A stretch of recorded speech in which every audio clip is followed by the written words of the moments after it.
Good evening, ladies and gentlemen. Happy Friday. Strap in, because this is going to be a long one, because it took 2 days to test this bad boy. This is the Nordthion, NordVPN. I'm going to reference him in this video. This is how to build him. This is going to be his deep dive. So this is an essential Eternal Evolution character deep dive. And this guy's got a lot of layers.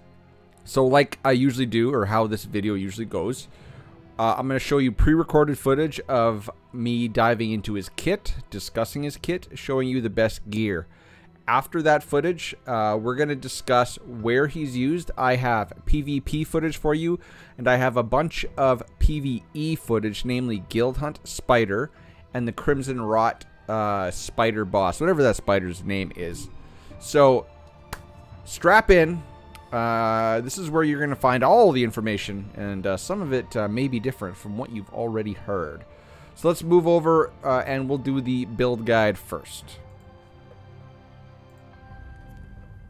Here is my Nord. He is Immortal 0. The subsequent footage you're going to watch after this breakdown is all done with this Nord, but in a couple different gear sets, which we'll discuss. But for reference, he's Immortal 0 in my testing. Now, I got him built this way. I'm showing you the gear right off the bat because that's the most important part. This guy you can build in a couple different ways. All are effective, but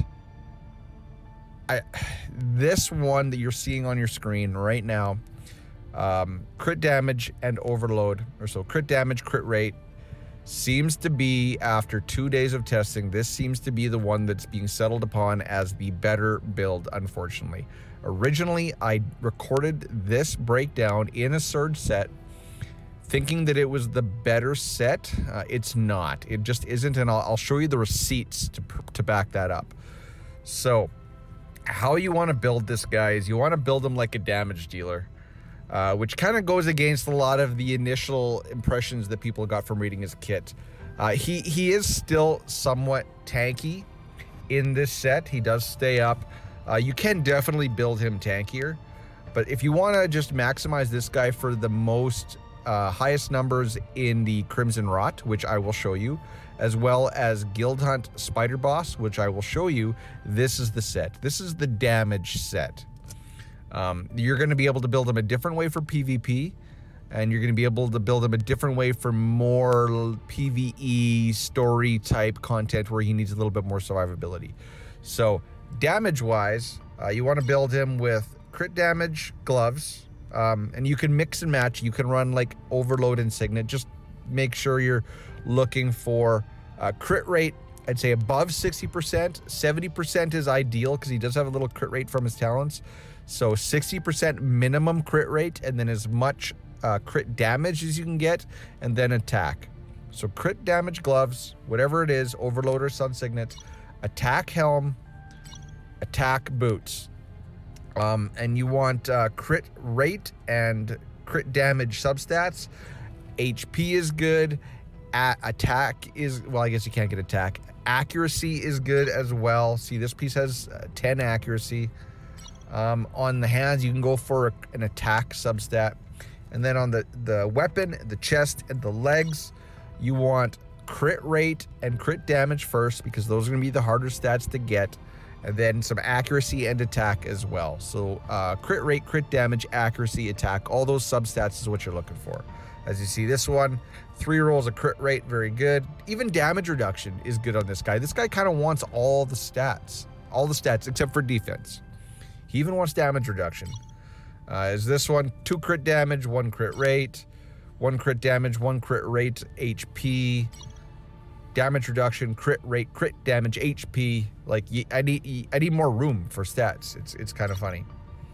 Crit damage, accuracy, damage reduction, right? So this is the damage build. If you want to build him in a Surge set, that works too, but it's not gonna put out the kind of numbers. You can run him. If you don't have a crit damage hand, you can run an attack hand, because attack gets converted into HP.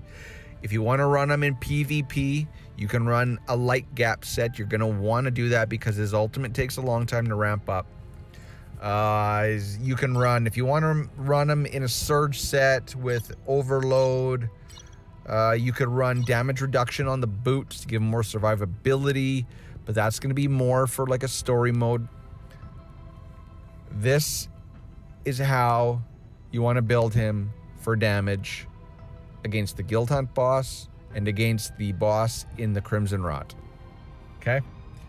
Accuracy is somewhat important, but you can get enough from gear and guild tech, which we'll discuss. So that's the gear. If you have any questions, put them in the comments below. We can talk about it. We won't get into exclusive yet. We'll look through his talents first. So this guy wants, like I said, he does want everything. So you want all the main talents. You want the HP. You want the attack sub-talents. You also want this crit rate. It's nice that they gave us crit rate. It would have been nice, too, if they would have given us accuracy on here. But crit rate definitely is going to be one of the main stats you go for. Again, the cool animation. And then exclusive, we'll read that after we go through his kit. But here's the gear again. Attack, crit damage. You can run surge set, but you're going to have to get that crit damage and crit rate numbers as well. So let's go into his kit real quick. Let's discuss. So his ultimate, Sanctify, basically he's going to jump up in the air, move a little distance forward, slam down to the ground, draw enemies in, and do a big nuke. I'm not going to read it. That's what he does. Jumps in the air, moves forward a bit, sucks enemies back, big nuke. So you see it's 1200% of his attack damage. That's a huge multiplier. And the talent modifier reads skill damage to summons, and the range of fight or flight are both increased. So it is a big, you'll see it if you play it on manual, it is a big AoE. It is a big range that he can suck people in and do his attack. So it is a good ultimate. What else was I going to say? So the damage to summons. Originally, I thought that this was going to be... this kind of led me down to the path of thinking that he was going to be a summon team counter. Now, he can, but for PvP, listen to this very carefully, you need a very high-developed Nord and a very high-developed Luke. We're talking X30 Hyper Evolution levels, because if Luke can't nuke them down, you will die. You will fail. So in all of my testing, my Luke is not that great. He's only Immortal 0, non-hyper evolved. It's not enough. It's not enough damage. So don't try to use him in PvP unless you have a very, very well-developed Luke. Right? So when it says skill damage to summons, that's more meaning PvE, like the Guild Hunt spider boss. Those spiders that you're damaging are summons. In Crimson Rot, those ads that are coming in are summons, right? So he's going to do more damage to them. Lightning Shield, very important. Probably the best part of his kit, in my opinion, although his passive is really good as well. Has two parts. Has an active part. So he's going to summon the Lightning Barrier, which is the Lightning Shield, and that's going to reduce the damage by a lot. You see at level 4, it's 80%. So it's going to give him big, huge bump of damage reduction for 3 seconds, which goes up to 4.5 seconds with his exclusive. And the passive effect is when he just from walking into the, you know, it's weird that they put this here, just walking into the field or onto the field, he's gonna transfer HP from attack. So he's gonna gain max HP equal to 1800% of his attack. So he's gonna have a decent health pool. And he does have a little self-healing in his kit as well. The talent effect, when Lightning Barrier is active, it's going to be an AoE. Every half second, he's going to give damage equal to 80% of his attack to surrounding enemies. And he's also gains immunity to CC. The immunity to CC is really the effective part in PvP. Everywhere else, you're not really going to need it. So they are building this guy for PvP. It's just... like I said, you need a high damage Luke, or we need another high damage energy character. Astral Power. The user that's Nord, swings his energy sword, inflicting 240% of attack as damage to enemies within a range in front of him. So this is another AoE. And this attack in the exclusive, you'll see, this is the one that gives him his lifesteal. So he's going to gain lifesteal dependent on whenever he uses this skill. And the damage inflicted by this skill, this is the talent modifier, is converted to true damage. True damage should bypass defenses, should bypass defense reduction. We haven't had confirmation of that, but that's what usually it does in other games. And then his passive, which is awesome. It's awesome. They did a really good job building this guy's kit. When the battle starts, allied energy and hunter heroes gain thunder, which is basically a passive attack. Every time they use a skill, ultimate, common skill, whichever, there's a base chance of 30%, which can be affected by his accuracy, to strike an enemy with a lightning bolt, inflicting, goes up to 80% if you have the all skills commander, but it's basically 72% of his attack as damage. The talent modifier reads the chance of energy heroes triggering thunder, not hunter, energy, has been doubled. So what I wonder about with this skill is order of operation. Is it 30% then doubled to 60% plus 10%, which comes from his exclusive, which we'll discuss, meaning 70% at X30 for energy heroes? Is that just it? If that's the case, 70% still okay. Or does his accuracy affect the base chance and then that gets doubled? You hear what I mean? Because if that's the case, then you almost don't need any accuracy. Otherwise, if it's 30% times 2, so 60%, then tack on the 10%, if you want to get that extra 30%, you would need to run 200 points of accuracy on him, which is going to be very difficult, being that he needs all the other stats. So I have a question into the devs to try to qualify or to clarify the order of operations on how the accuracy, the talent modifier, and the exclusive all tie into this ability. All right, so you're probably not going to run hunters with him because the hunters don't get the doubling, so that they're just 30% chance to do the extra attack. And it is significant damage. So if you see, if it's at 72% of attack, and I'm running 65% attack, it's a good hit. It's a good hit. Now let's get into his exclusive. So you see, I am taking this guy to exclusive 30 because he's that good. And his exclusive 30 not only affects him, it affects other energy heroes in his party. I love exclusives that affect a wide range of characters, not just the person that it's on.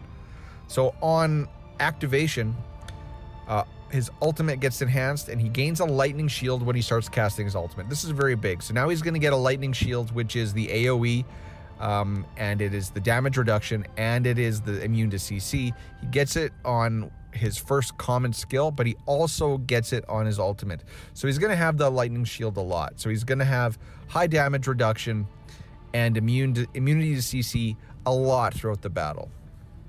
The exclusive 10 affects astral power. This is what we were talking about, his lifesteal. When he uses that little AoE, which is his second common skill, he's going to recover HP equal to 800% of his attack. So what is my attack? 65,000. So run the math. That's a lot of health he's going to get back. So that's the 10. The 20 affects lightning shield, which is his first common. So it's gonna, like I said, it's gonna extend it by 1.5 seconds. So it's a 4.5 second ability, or a duration on that ability. And then the 30, Ingenious Spark Enhanced, this is his passive, increases the base chance by 10 and the damage of thunder by 10, right? So as I was saying, order of operations, it's increasing the base chance by 10. So does that mean we're now 40%?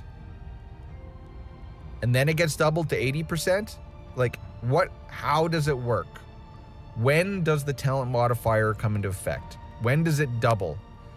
When does accuracy come into effect? And then when does it double? Because it could mean you need 200 points of accuracy, or it could mean, depending on the order of operations, it could mean you need as little as 60, right? To get to 100%. So I'll keep people updated on my Discord when I find out the answer to that. So that is Nordthion's kit. That is how to gear him.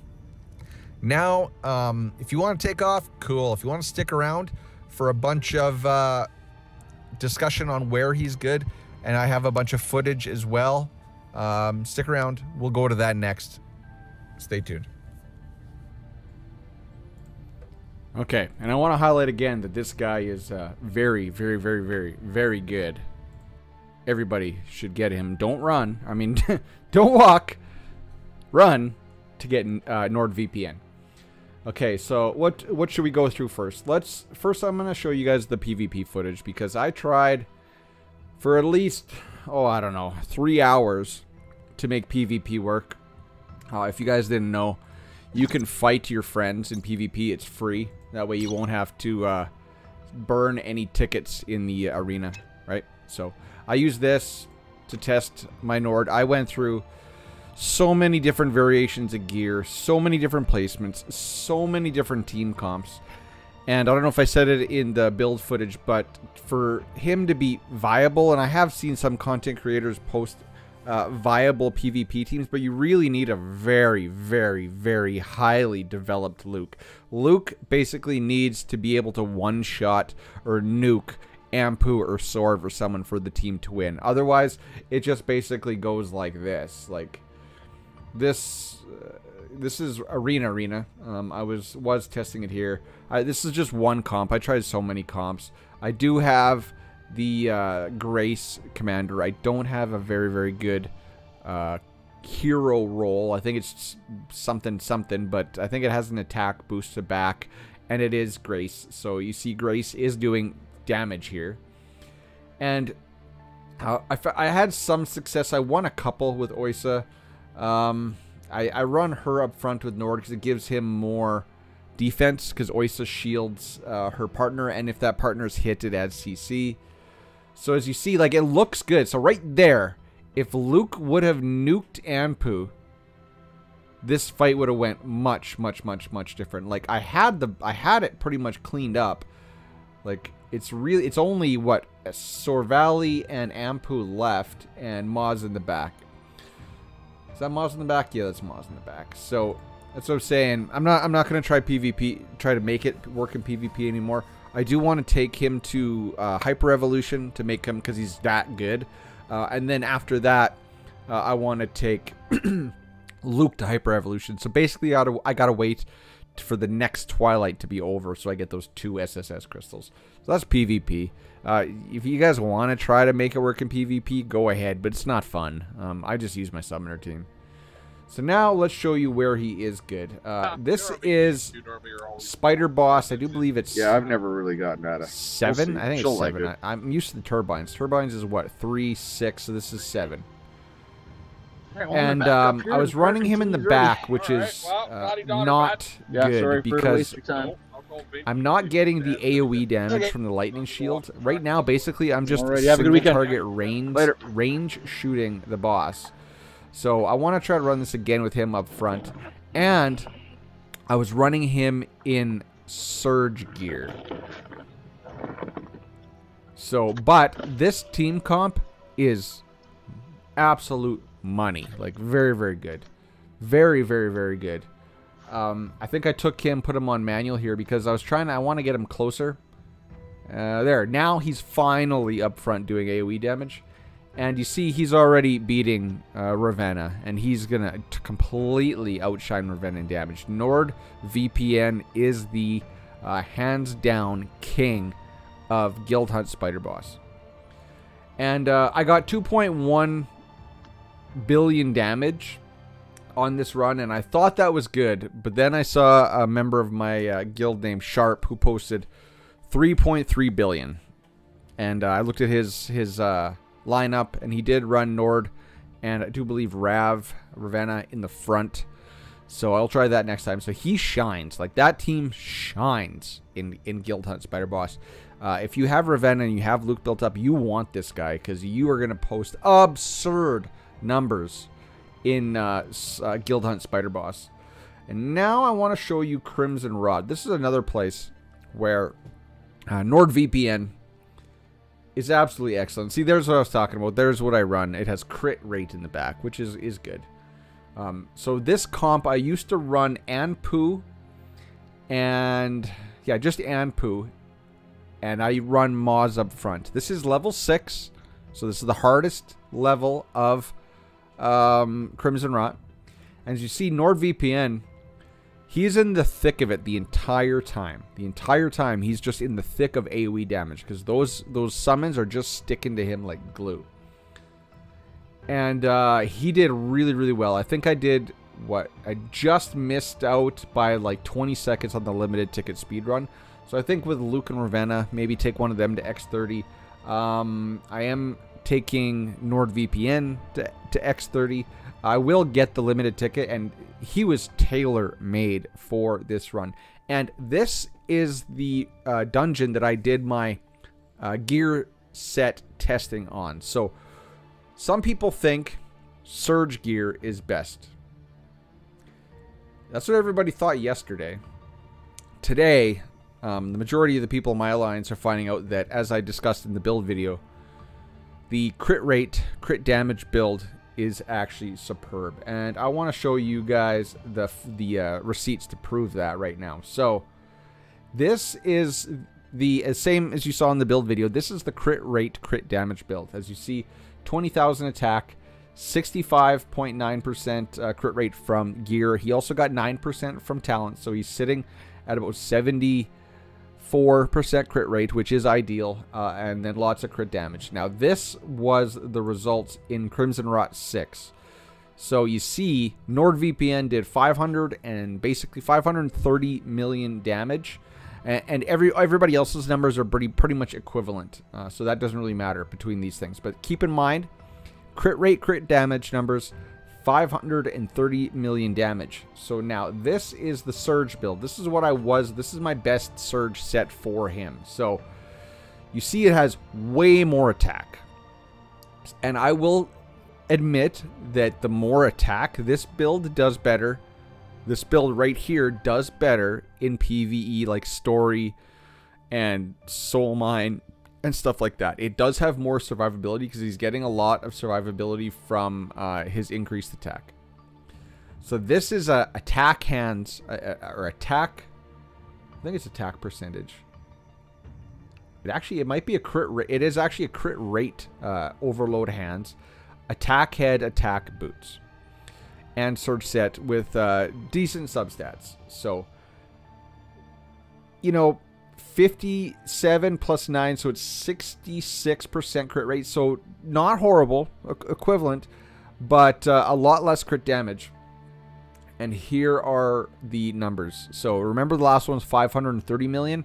Well, he did 480 million. So 50 million, which is roughly 10% less damage. Now, you could say that comes from the decreased crit damage, but remember also in Crimson Rot, he's doing nothing but AoE damage. The most possible AoE damage he can do, he's going to do in Crimson Rot because he's surrounded by 5 summons the whole time. So his lightning shield is going to be going off on those summons. And keep in mind, Surge set also gives 30% extra damage to AoEs. So I am not convinced. If you see a content creator saying that the Surge set is better, and this is the crit damage, crit rate set, I don't think that's true. And the majority of the people in my alliance also came to that same conclusion, that it's not true.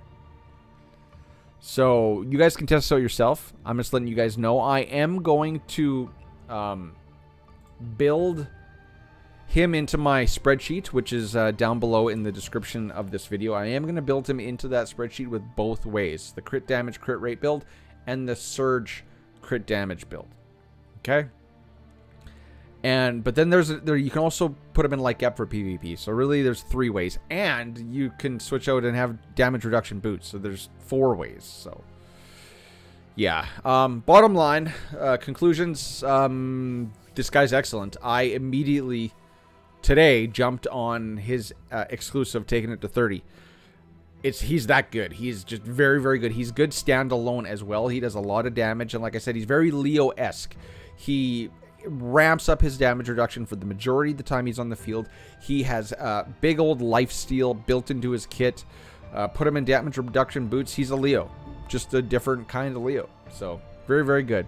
But primarily as of right now, he shined. The places where he shines like a diamond, like a star, like the light of Elendil, I think I got that right, is in Guild Hunt Spider and Crimson Rot Dungeon. All right. Okay, ladies and gentlemen, we're going to wrap it up there. I'm 25 minutes in.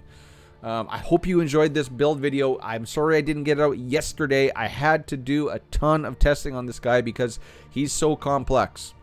So I hope you enjoyed it. Leave me a like down in the comments. If you made it to the end of this video, put NordVPN in the comments so I know that you made it right till the end. Till then, next time. That was kind of weird. And that is the wrong transition. Till next time, guys. Cheers. Peace. Bye-bye. Have a good weekend. Later.